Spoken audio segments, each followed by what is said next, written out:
Bonjour, aujourd'hui on va corriger l'exercice 2 de l'examen précédent de sciences mathématiques et applications, l'analyse 6 de ces rattrapage année 2016. On a déjà fait l'exercice 1, aujourd'hui, Inch'Allah, on va faire l'exercice 2.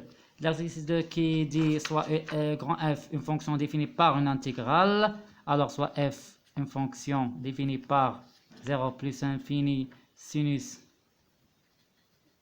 carré xt divisé par t carré exponentielle moins t dt. Alors, pour la question 1, montrant que, on va montrer que f est défini et de classe C2 sur R.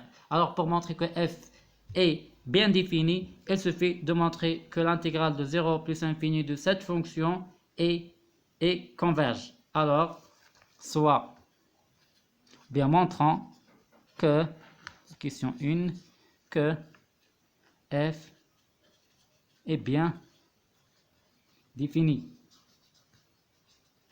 sur R, soit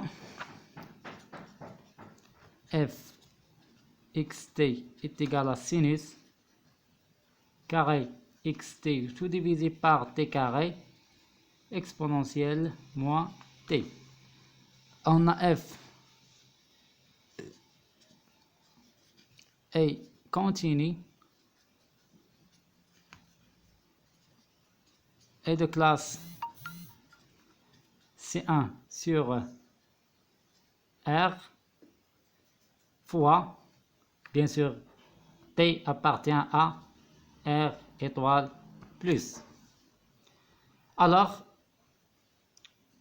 et des rangs f de x6, c'est la dérivée partielle par rapport à x, à quoi est égal à 2 fois t cos xt sinus xt fois exponentielle moins t, le tout divisé par t carré. Alors, et on sait que 2 cos xt sinus xt par une relation trigonométrique, alors est égal à, alors il nous reste t sera simplifié par t carré, il nous reste t, et 2 cos xt sinus xt est égal à sinus, bien sûr, de xt fois exponentielle moins t. Alors, et on sait que sinus de xt est toujours inférieur ou égal à 2 xt en valeur absolue. Alors, dirons f xt sur dirons x est inférieur ou égal à, bien sûr, 2 xt exponentielle moins t divisé par t en valeur absolue qui est inférieur ou égal à de x exponentielle moins t. Cette fonction qui est intégrable sur R, alors on peut déduire que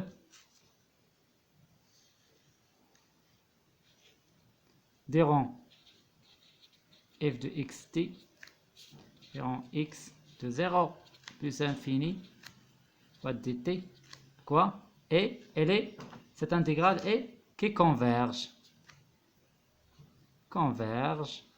sur R étoile plus. Alors, on a montré la convergence de cette intégrale. Alors, on peut dire que f est de classe C1. D'où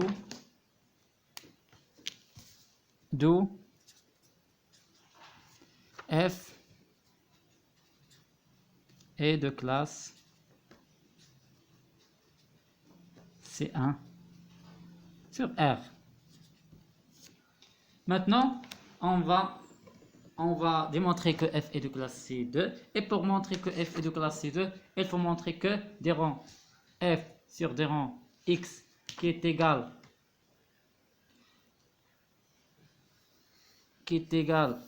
à sinus de xt divisé par t exponentiellement t est de classe C1. Soit g de xt est égal à des rangs f de xt divisé par des rangs x qui est égal à sinus de xt exponentiellement t, le tout divisé par t.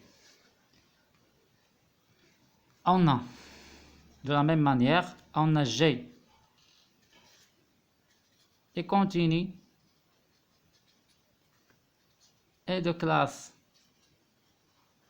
C1 sur, bien sûr, x appartient à R et t appartient à R étoile plus.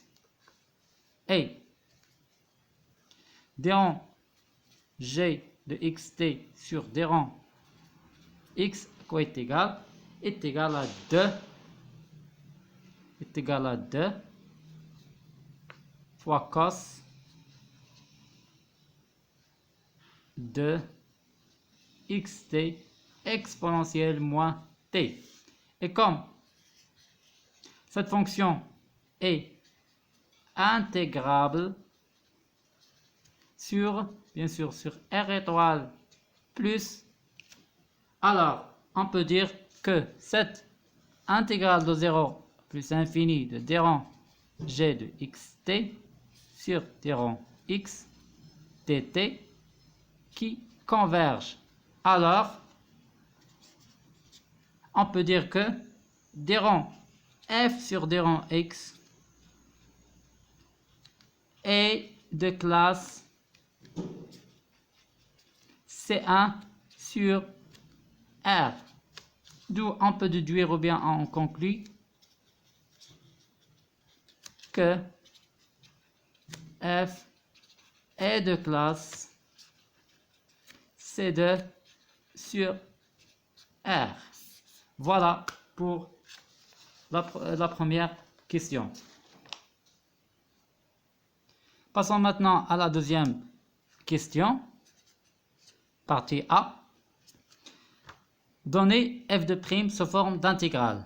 On a montré que f est de classe C2 sur R, alors f de prime de x est égal à des rangs g de xt sur des rangs x de 0 plus infini dt qui est égal à 0 plus infini des rangs g de xt. On a déjà montré que cette fonction est égale à 2 cos de xt exponentielle moins t, alors est égal à 2 cos de xt exponentielle moins t. Voilà pour la partie A. Alors, quel que soit, x bien sûr appartient à R. Passons maintenant à l'exercice ou bien à la question B. On a déjà une fonction complexe, g de x, une intégrale complexe de 0 plus infini de exponentielle moins 2 et x exponentielle moins t. Calculer explicitement f de prime de x tel que f de prime de x comme la partie réelle de cette fonction. Alors, pour répondre à cette question, la première des choses qu'on va devoir faire, c'est de calculer cette intégrale et on va extraire la partie réelle de cette intégrale qui est cette partie réelle qui est déjà c'est automatiquement c'est f de prime de x. Alors, on a g de x est égal à l'intégrale de 0 plus infini de exponentielle de I